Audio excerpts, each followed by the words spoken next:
हमारे चैनल को सब्सक्राइब करें और बेल आइकन दबाएं। हाय, मैं हूं शिवाजी साटम और आप मुझे एसीपी प्रद्युमन के नाम से जानते हैं। For more episodes of CID, subscribe to live crime and hit the bell icon.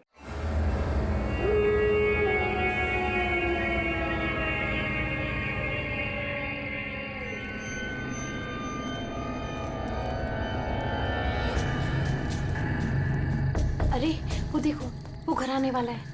उसकी तरफ देखना भी मत। हाँ, अरे मैं तो जोर से भाग लूंगा आंखें बंद करके बस। हाँ, और फिर कहीं गिर जाएगा टकरा के। तो फिर मैं करूं क्या?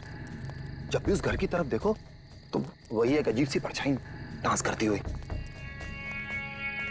चलो चलो। अरे अरे वो देखो, 2 दिन से वो आदमी एक ही जगह पर खड़ा है। अरे आदमी नहीं है, आत्मा है, आत्मा।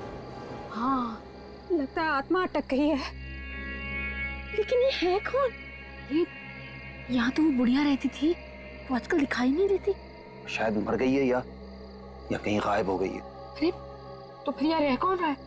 उसकी तो एक भतीजी भी थी। अरे हाँ, दोनों यही रहती थी। अब दोनों की दोनों गायब है, लेकिन कहाँ? पकड़ो यार, आज मैं देख के ही आता हूँ क्या है। क्या? आ रहा हूँ। समर प्लीज पागल हो गया क्या? समर, अरे रुको ना, मैं आ रहा हूँ। यहाँ जा। प्लीज रुको, मैं आ रहा हूँ। ओके। क्या कर रहा है तू? इसको ना कुछ ज्यादा हीरो बनने की आदत है। समर प्लीज मत जाओ। Summer summer summer summer.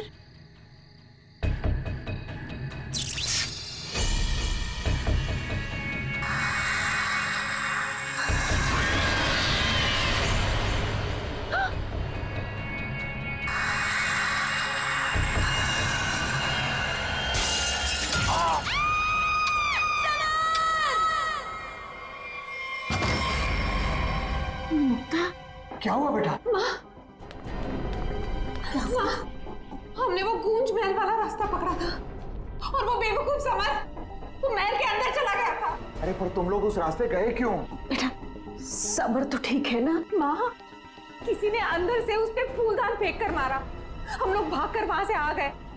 मैंने गिनी और सबर को बोल दिया कि अब से हम उस रास्ते से कभी नहीं जाएंगे। अच्छा किया बेटा, गूंज महल से दूर रहना ही अच्छा है। आ गए? अरे कहाँ दिन भर आवारागर्दी करता फिरता है तू? भैया घर की हालत देखो क्या हो गई है। माँ की बीमारी की वजह से लोन लेने की नौबत आ गई है। ऐसे फालतू घूमने से अच्छा कोई नौकरी क्यों नहीं ढूंढ लेते? नौकरी मिल गई है मुझे। अच्छा, कौन सी बेटा? कहाँ नौकरी मिली तुझे? भैया कहाँ मिली है नौकरी? जवाब दो। गूंज महल में। ए, तुझे पता है तू क्या बोल रहा है? अरे गूंज महल में जो बुढ़िया रहती है वो मर चुकी है और उसकी भतीजी का भी कुछ अता पता नहीं है। बेटा वहां पे तो आत्माएं रहती है और तू ऐसी जगह पे जाके नौकरी करेगा? नहीं नहीं, तुझे वहां जाने की कोई जरूरत नहीं है। नहीं, तू वहां नहीं जाएगा। माँ, वो बुढ़िया मरी नहीं है और उसी की भतीजी को पियानो सिखा रहा हूं मैं। 50,000 रुपए दे रहे महीने के। 50,000? म्यूजिक सिखाने के इतने सारे रुपए? माँ मैं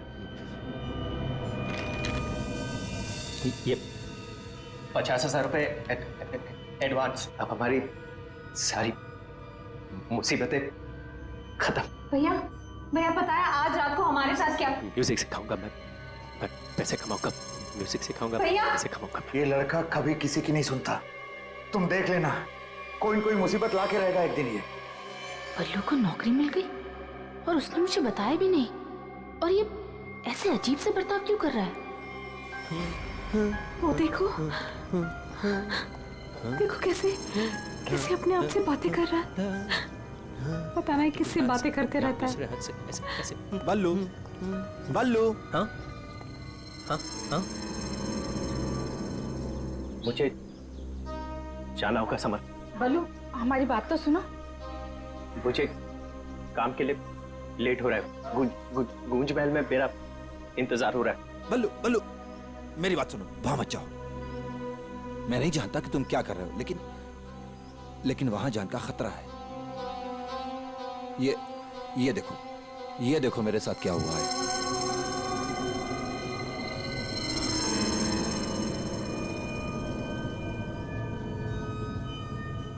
क्या हुआ? कल गूंज महल में एक औरत ने मुझ पर हमला किया। नहीं, ऐसा नहीं हो सकता। वहां तो सरिता आंटी और उनकी भतीजी ईशा रहती है। वो बहुत अच्छे लोग हैं, ऐसा नहीं कर सकते। मुझे लेट हो रहा है, मुझे जाना होगा। अरे भैया मत जाओ, वहाँ खतरा है भैया।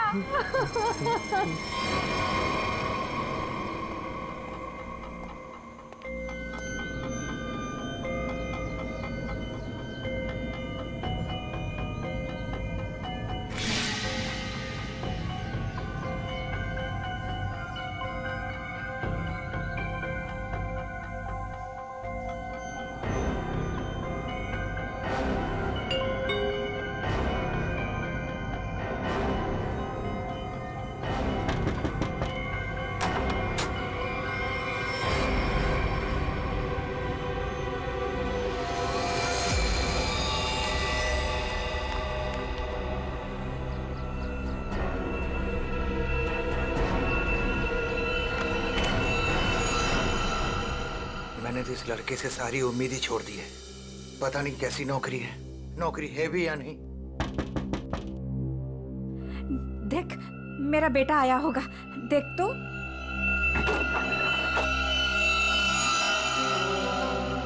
भैया,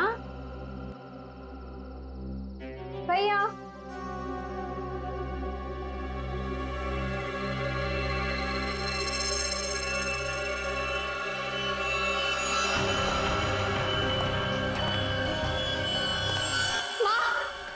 कोई यहाँ बल्लू का टिफिन छोड़कर चला गया। मेरे बल्लू को कुछ हुआ तो नहीं ना? अब क्या हुआ? ये क्या? कौन? अरे कौन जल्दी खोलो।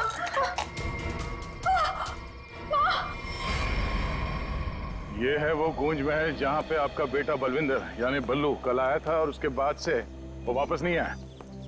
यहाँ पे दो औरतें रहती हैं, एक बुजुर्ग औरत सविता देवी और उसकी भतीजी ईशा है। और आप लोगों के हिसाब से वो लोग कुछ अजीब है, राइट? सर, ये पूरा घर ही अजीब है। यहाँ की खिड़कियों से रोशनी चमकती है, साए दिखते हैं, यहाँ से गुजरने वाले लोगों पर चीजें फेंककर हमला करते हैं। पता नहीं मेरा भाई कैसे फंस गया यहाँ। बल्लू यहाँ नौकरी करता था? जी हाँ, और इसी घर से मेरे बेटे का खाने का डिब्बा वापस आया था, खून से भरा। और सर, जब पता लगाने के लिए मैं अपने दोस्तों के साथ यहाँ आई थी तो हमने दरवाजा खटखटाया, आवाजें लगाई, डोरबेल बजाया, लेकिन किसी ने जवाब नहीं दिया। सर, यहाँ मेरे बेटे के साथ जरूर कुछ हुआ है। उन लोगों ने जरूर कुछ किया है सर। प्लीज मेरे बेटे को बचा लीजिए।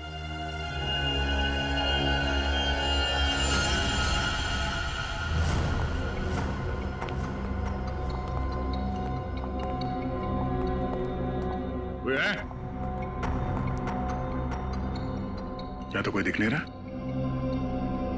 आत्मा कहाँ दिखाई देती है सर, सीधी अटैक करती है। सर, यहाँ पर बल्लू, सरिता और ईशा, इनमें से कोई होना ही चाहिए।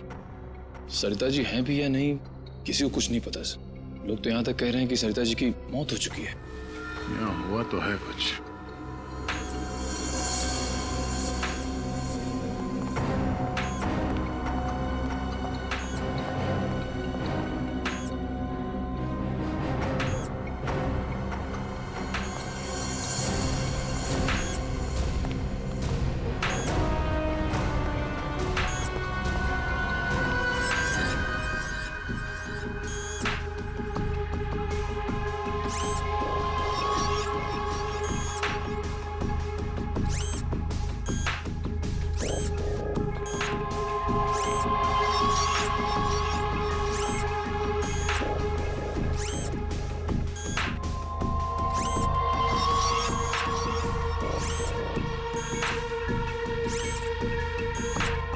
सर ये क्या है तो ये इंसान ही, मगर मैकेनिकल पुतला बना दिया है।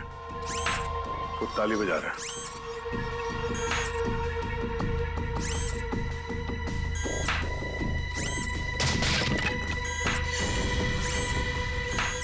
निखिल, नजर रखो इस पे, हम लोग देखते हैं।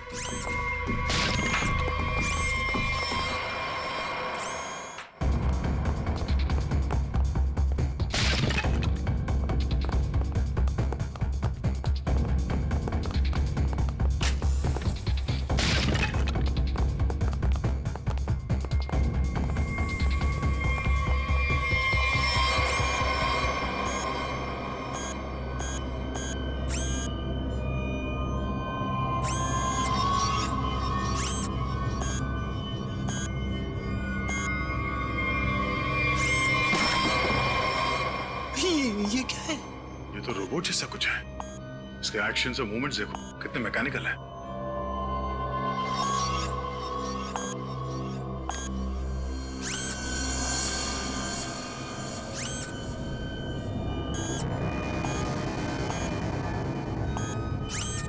सर ये यहाँ आए कैसे और इन्हें रोकेंगे कैसे?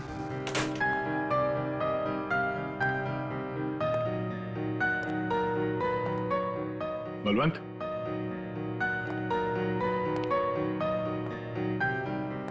बल्लू,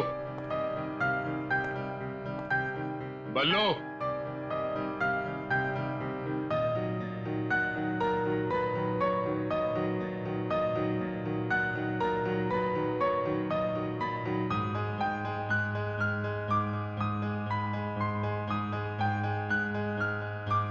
बात नहीं करनी।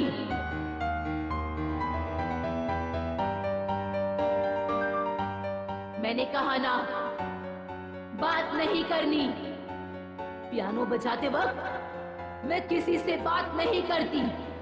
मुझे गुस्सा आता है और फिर मैं सबको मार देती हूँ, मार देती हूँ।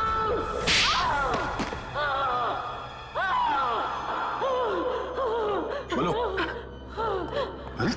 बोलो।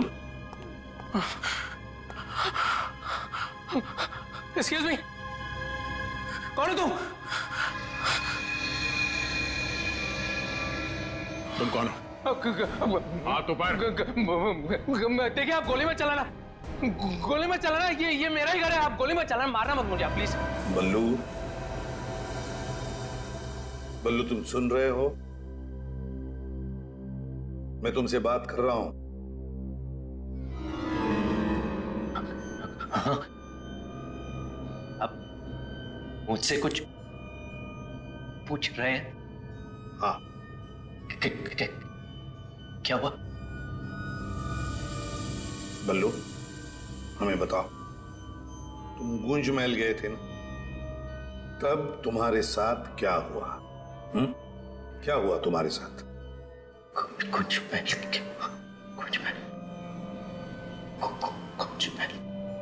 तुम ईशा को म्यूजिक सिखाने गए थे ना वहां पे? वहां पे क्या हुआ था? सरिता और ईशा कहाँ हैं? सर मुझे समझ नहीं आ रहा है कि आप लोग इसे इतना प्यार से क्यों पूछ रहे हैं? He's a criminal। सर इसी ने मेरी आंटी और ईशा को कुछ किया है, और वहां पर आपको जो इंसानी पुतले मिले थे ना, सब इसी का किया जा रहा है। शक तुम्हारे ऊपर भी है। तुम्हारे घर में मौत का खेल चल रहा था और तुम्हें मालूम तक नहीं।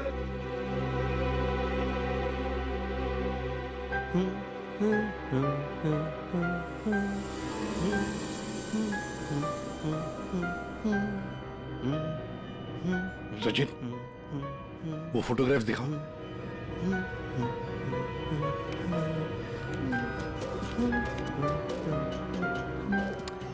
इन तस्वीरों को ध्यान से देखो। बताओ कौन है ये लोग और इनका ये हाल किसने किया? ये सब लोग जिंदा है, जिंदा है। ये लोग तुम्हें जिंदा लग रहे हैं? हाँ, जिंदा। मुझे बताया गया था कि ये रिश्तेदार हैं और म्यूजिक सुन रहे। ये झूठ बोल रहा है सर, इनमें से कोई मेरा रिश्तेदार नहीं है। सर ये ड्रामा कर रहा है, सबको मार दिया और अब क्या बकवास कर रही है? तुम्हें चाय के लिए कहा था ना, चाय किधर है? हाँ? ये ईशा कुछ बोल क्यों नहीं रही? ये अकेला क्यों ताली बजा रहा है? हाँ? मम्मी को बोल देता हूं, रुकूं या भाग जाऊं? कितना बड़ा और डरावना घर है। सर आप मेरी बात सुनिए सर, ये पूरा का पूरा पागल हो चुका है। He's a psycho killer। Bablu क्या हुआ था कल जब तुम ईशा को म्यूजिक सिखाने गए थे? कुछ याद है वहां पे क्या हुआ था? हा? क्या हुआ था वहां पे? चाय चाय पिलाई थी उसने। हाँ बराबर। चाय चाय चाय। तो फिर ईशा कहाँ गई?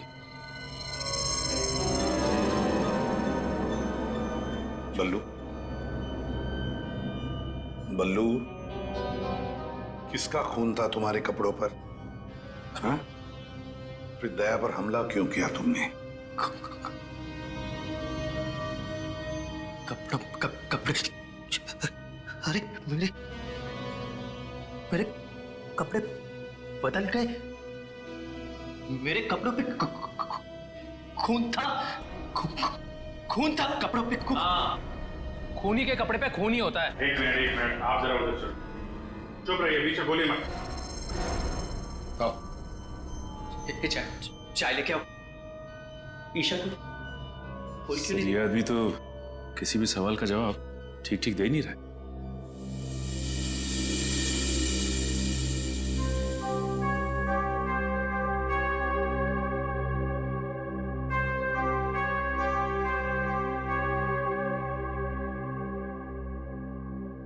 अभिजीत, इस बल्लू की मेडिकल जांच करवाते हैं, पता तो चले ड्रामा कर रहा है या वाकई इसके दिमाग के साथ कोई प्रॉब्लम है।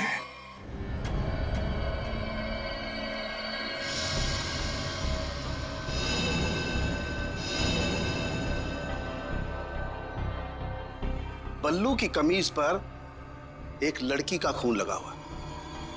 इस कमीज पर जो खून लगा है लड़की का है, ये मैंने पता लगा लिया है। ये रही उसकी डीएनए रिपोर्ट। अब मैं आपसे सिर्फ ये जानना चाहता हूं कि ये जो लड़की मरी है ये कौन है और इसे किसने मारा? इसे आपने मारा है? नहीं? या फिर इसे आपने मारा है? नहीं? या फिर इसे तुमने मारा?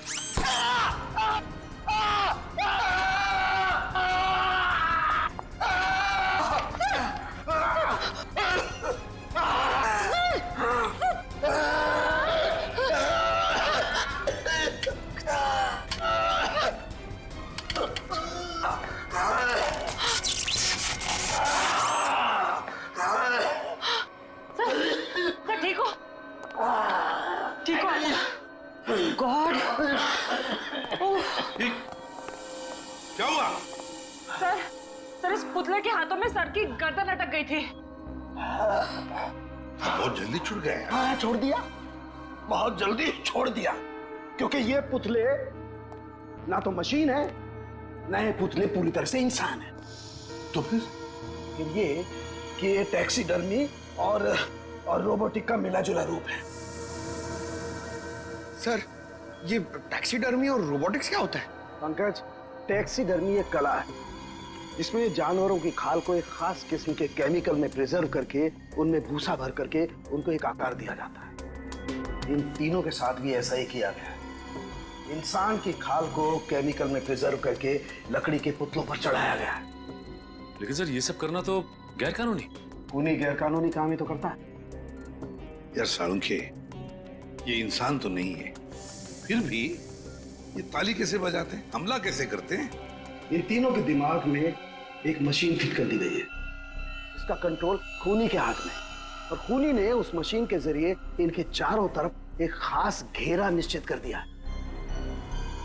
कोई भी इंसान उस घेरे के अंदर आकर के कोई मूवमेंट करता है, ये चालू हो जाते हैं, अपना काम करने लगते हैं। एक्टिव हम लोग भी तो आसपास घूम रहे हैं डॉक्टर साहब।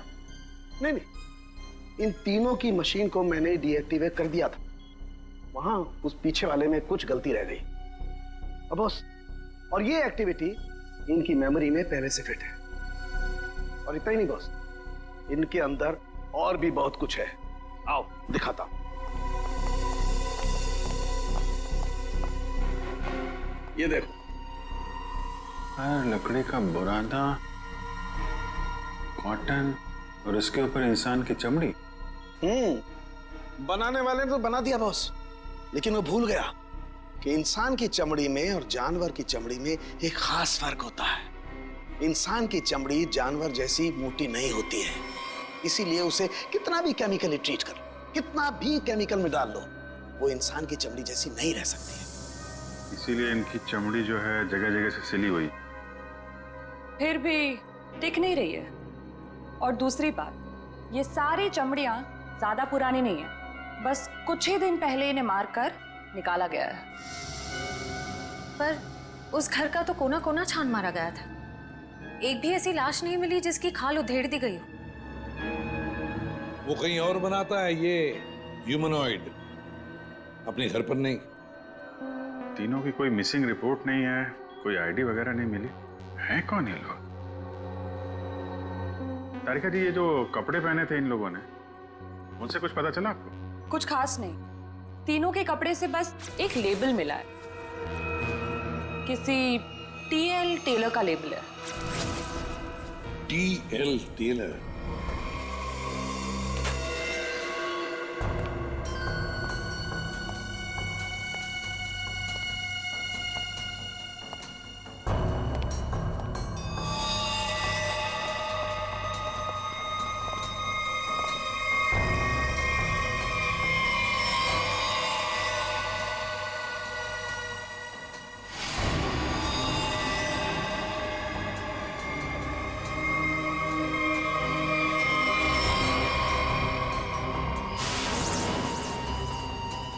चाकू मारा कैसे? कई बार मारा गया। सर, बल्लू के कपड़े पे जो खून के छींटे थे, कहीं इस लड़की के तो नहीं? ये तो बल्लू ही बताएगा। मुंजी, असली बात ये है कि गूंज महल में से एक लाश मिली है हमें, एक लड़की की लाश। ये है वो लड़की। क्या आप जानते हैं इसे? किन्नी है ये, मेरे बेटे की दोस्त। ये मर गई क्या? तो ये बल्लू उस लड़की को जानता था सर? और मोहन जी, बल्लू के कपड़ों पर गिनी का खून है। मोहन जी, आप प्लीज थोड़ा वेट करिए, हम आपको बुलाते हैं। एसीपी सर, मैंने बल्लू की सारी रिपोर्ट्स पढ़ ली हैं। डॉक्टर सालुंखे से भी बात हुई मेरी। बलवंत के खून में ऐसे ड्रग्स हैं जिससे इंसान सच और झूठ के सपने के अंतर को नहीं समझ पाता। उसे उस वक्त जो कहा जाए उसे वही सच लगता है। तो क्या डॉक्टर साहब, ये बलवंत ड्रग के इन्फ्लुएंस में किसी को मार भी सकता है? जी, ऐसा हो भी सकता है और नहीं भी। हमने बलवंत को कुछ मेडिसिन दी हैं। आधी बेहोशी की हालत में हम बलवंत के दिमाग के माध्यम से वापस गूंज महल जाएंगे। क्या तुम मुझे सुन पा रहे हो बल्लू? हाँ। गुड। अब एक काम करो, अपनी आंखें बंद करो और ठीक उसी तरह वापस गूंज महल जाओ जैसे तुम पहली बार गए थे। बोलो ईशा, क्यों बुलाया? वो मेरे पास एक नौकरी है तुम्हारे लिए, करोगे? नौकरी? हाँ, तुम म्यूजिशियन हो ना, पियानो बजाते हो, मैं जानती हूँ। मैं तुम्हें 50,000 रुपए दूंगी। 50,000? हाँ, अब तुम यहाँ बैठो, कहीं जाना मत, मैं तुम्हारे लिए चाय बना के लाती हूँ, ठीक है? यही बैठना। चाय नहीं चाहिए ईशा, सुनो ये 50,000 की नौकरी कर लूं? कर लेता हूं, पैसे अच्छे हैं, उससे माँ का इलाज भी हो जाएगा। लेकिन ये ईशा मुझे कुछ बताने वाली थी उस दिन, कुछ बोल नहीं रही, पता नहीं क्या हुआ ऐसे। और ये घर भी थोड़ा सा अजीब लग रहा है, कहीं ईशा कोई मुसीबत में तो नहीं है?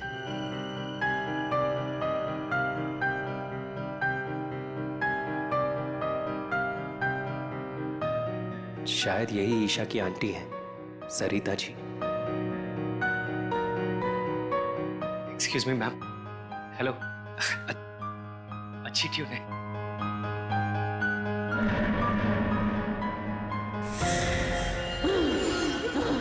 नहीं छोड़ूंगी। छोड़ो। किसी को नहीं छोड़ूंगी। छोड़ो। अरे क्या कर रहे हो? बोलो। नहीं छोड़ूंगी। संभालो उसे, मार डालेगा वो डॉक्टर को। नहीं छोड़ूंगी। संभालिए आप इसे। नहीं छोड़ूंगी। बैठो। बल्लू, ये लड़की की आवाज में क्यों छोड़ो मुझे। छोड़ो मुझे। डॉक्टर साहब। नहीं छोड़ूंगी। पकड़िए आप इसे। किसी को नहीं छोड़ूंगी।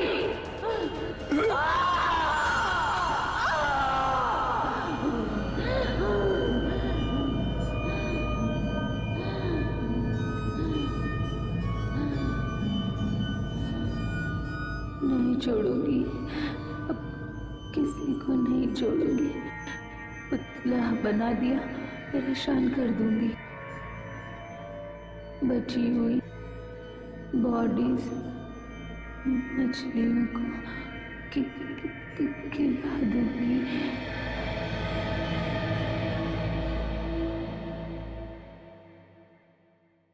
डॉक्टर साहब, क्या हुआ क्या है इसे? हाँ?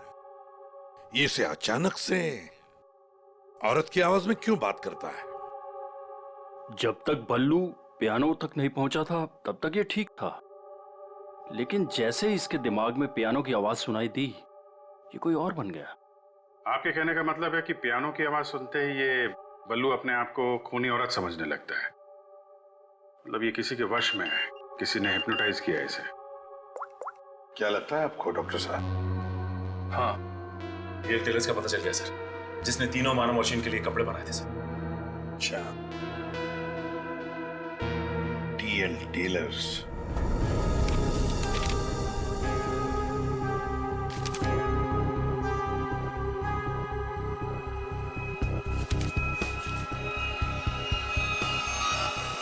साहब जी। हाँ, अभी आया। देखिए सर, ये ऑर्डर एलपी प्रोडक्शन का है। 19 दिसंबर 2015 को कपड़ा दिया था और 1 जनवरी 2016 को 5 कॉस्ट्यूम और नाप भी है, और ऑर्डर देने वाली का नाम भी है, रॉबी का, और फोन नंबर भी है सर। 91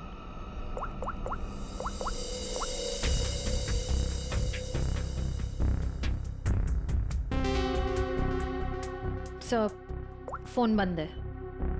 कोई बात नहीं, इस फोन की लास्ट लोकेशन ट्रेस करो और कुंडली निकालो इस रॉबिका की। सर।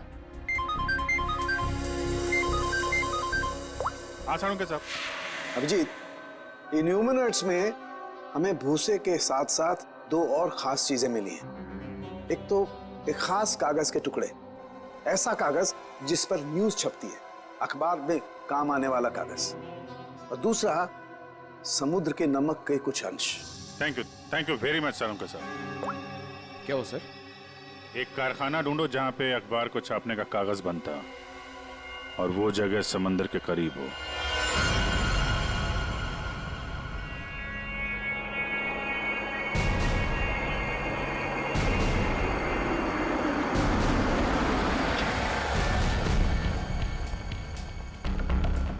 समंदर के किनारे पेपर मिल,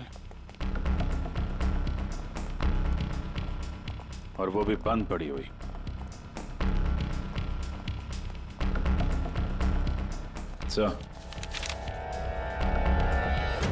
सर यहाँ पे ये पेपर और ये पेड़ की छाल और वहां पर कपड़े, यहाँ तो हर वो चीज मौजूद है जो मानव मशीन के अंदर भरी गई है। सर हो सकता है उस क्रिमिनल के काम करने की जगह यही हो जहाँ वो पुतले बनाता था।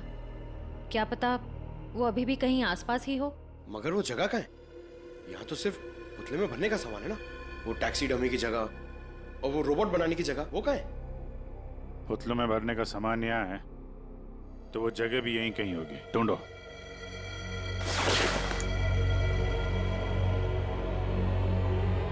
सर!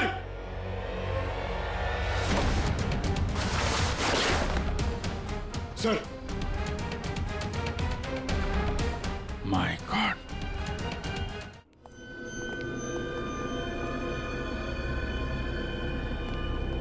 तो ये वो जगह है जहां पे ह्यूमन मशीन बनाई जा रही है।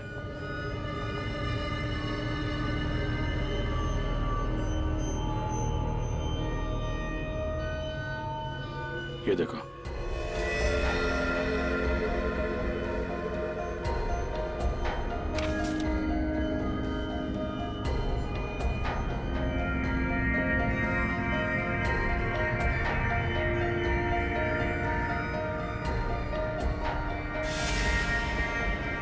पूरा मैकेनिज्म है यहाँ पे।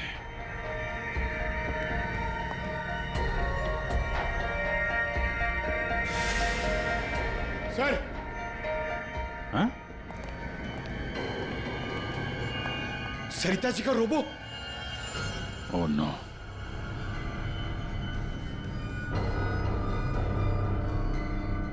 सर जल्दी आइए। सर, ईशा, सर खूनी ने इसका सारा खून निकाल दिया। इसकी सांसें भी बहुत धीमी चल रही हैं। इसको हॉस्पिटल लेके चलो जल्दी। एम्बुलेंस को फोन करो। हेलो। सरिता को तो उसने रोबोट बना दिया, अब इसका भी वो हल करने वाला था। सर, रोबिका की लोकेशन का पता चल गया। आज तो हद हो गई। कब से वैनिटी में इंतजार कर रही हूँ। कोई मुझे सीन समझाएगा या फिर मैं पैकअप अनाउंस कर दूं। काजल, काजल, कहाँ हो तुम? नहीं चाहिए मुझे। काजल! सॉरी रोबिका मैडम, एक्चुअली वो स्क्रिप्ट में थोड़ा सा चेंज हुआ है। व्हाट? सीन में चेंज हुआ है? लास्ट मिनट में डायलॉग्स कैसे याद करूंगी? एनीवे, स्क्रिप्ट दो। मैम, एक्चुअली जो सीन होने वाला है ना, वो स्क्रिप्ट आपके को स्टार के पास है। How can you do this? तुमने स्क्रिप्ट मुझसे पहले को स्टार को दे दी। तुम जानती हो ना मैं कौन हूँ। शो क्विट कर दूंगी 1 मिनट में। टीआरपी नीचे और शो बंद। बोलो, क्विट करूं? एनीवे, कहाँ है वो को स्टार? मैम, वहाँ आपका नया को स्टार आपका वेट कर रहा है। ओके, अभी मजा चखाती हूँ उसको।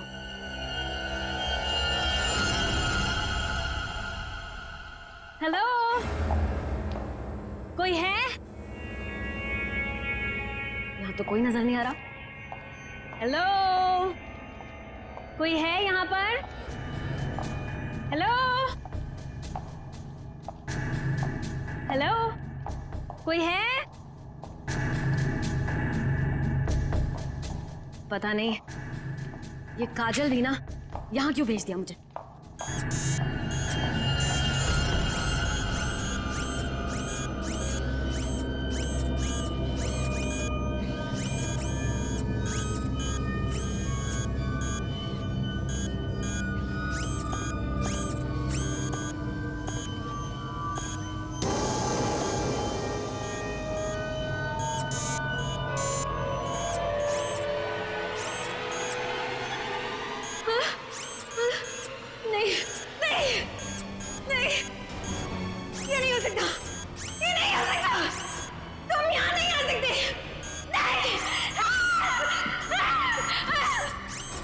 Hello miss Rubika.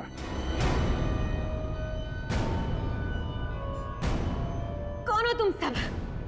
और ये सब नाटक क्या है? हमें छोड़िए, आप ये बताइए कि आपने ऐसा क्यों कहा कि ये यहाँ नहीं आ सकते? आप जानती हैं ना? वो मैं डर गई थी, इसीलिए मेरे मुंह से कुछ भी निकल गया। सच बोलिए, सीआईडी से हम लोग। सीआईडी? जी हाँ। इन मशीनी मानव के पीछे क्या कहानी है? कौन है वो 3 लोग जिन्हें तुमने इस हालत में पहुंचा दिया? ईशा और सरिता के साथ क्यों किया तुमने ऐसा? मैं सामने जरूर हूं, लेकिन इसके पीछे दिमाग किसी और का है। किसका है? लेकिन सर, आपने हम सबको यहाँ क्यों बुलाया है? हाँ सर, मेरी समझ में ये नहीं आ रहा है कि आप लोग किस किस को पकड़ेंगे। कभी बल्लू पर शक, कभी हम लोगों से पूछताछ। आखिर आप लोग चाहते क्या है ना? कुछ तो बताइए सर, ये सब किसने किया है? सारे सवालों का जवाब मिल जाएगा, लेकिन यहां आप लोगों को बुलाया है एक कहानी सुनाने के लिए। कहानी? जी हाँ, कहानी।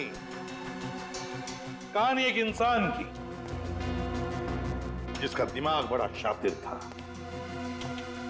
उसके दिमाग में एक प्लान पल रहा था, लोगों को मारना, फिर रोबोटिक्स और टैक्सीडर्मी के जरिए उन्हें वापस जिंदा करना।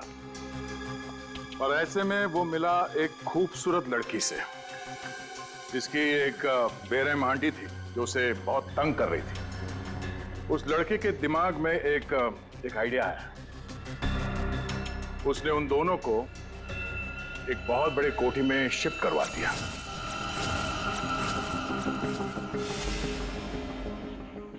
Thank you so much. और फिर उस लड़के ने उस सुंदर सी लड़की को पहला झटका दे ही दिया। उसने उस लड़की की आंटी को मार डाला इसी घर में। इस तरह लड़की की आंटी बन गई इस लड़के का पहला कामयाब आविष्कार। उसके बाद में उसने कुछ लोगों को और भी अपने एक्सपेरिमेंट का निशाना बना दिया। और हैरानी की बात यह है कि वो सब उसके वो दोस्त और कलीग्स थे जो उसके साथ विदेश में काम करते थे। अब हुआ ये कि ये लड़की इस लड़के से बहुत डरने लगी और फिर उससे बचने के लिए उसने अपने और एक दोस्त की मदद मांगी। ऐसे रो मत, मैं हेल्प करूंगा तुम्हारी। तुम बताओ क्या करना है। और जब खूनी को ये बात पता चली तो बहुत भड़क गया। प्लीज मुझे मत मारो, मुझे छोड़ दो प्लीज। उसने उस लड़की को कैद कर लिया और उसके दोस्त को बेवकूफ बनाया। उसने उसे ये एहसास दिलाया कि ये सब कुछ जो हो रहा है वो उसी की वजह से हो रहा है। तो तुम जैसा बोलोगे मैं वैसा करूंगी, प्लीज मुझे जाने दो। और उस बेचारी लड़की ने अपने मददगार दोस्त के चाय में ड्रग मिलाकर उसे हिप्नोटाइज करना शुरू कर दिया। मैं जैसा बोलूंगी तुम वैसा ही करोगे, मेरी हर बात मानोगे तुम, है ना? दिलचस्प कहानी। सर ये कहानी तो इस घर की और बल्लू की है। हाँ, सरिता, ईशा और उस खूनी की कहानी है ये। लेकिन सर, वो खूनी कौन है? वही तो, खूनी कौन है कौन खूनी?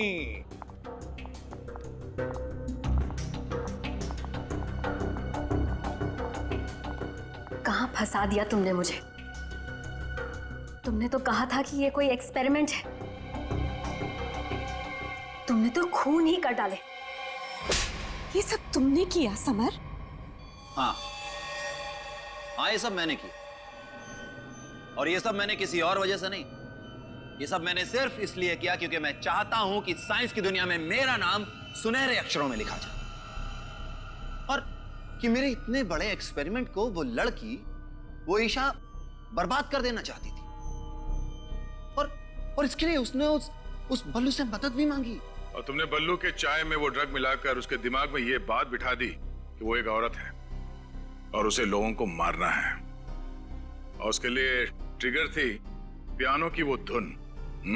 बल्लू को लगभग मेरा पूरा राज पता चल चुका था, ठीक है? और गिन्नी को पड़ी हुई थी बल्लू को बचाने की। तो अपने एक्सपेरिमेंट को बचाने के लिए मुझे को दोनों को मारना ही था। और आप बताइए, अब जो लोग मर चुके हैं उनका असली कातिल भी तो चाहिए ना लोगों को। बस इसीलिए मैंने बल्लू को फंसा दिया और इन्हीं को मार दिया। साइंस की दुनिया में अपना नाम सुनहरे अक्षरों में देखना चाहते थे तुम।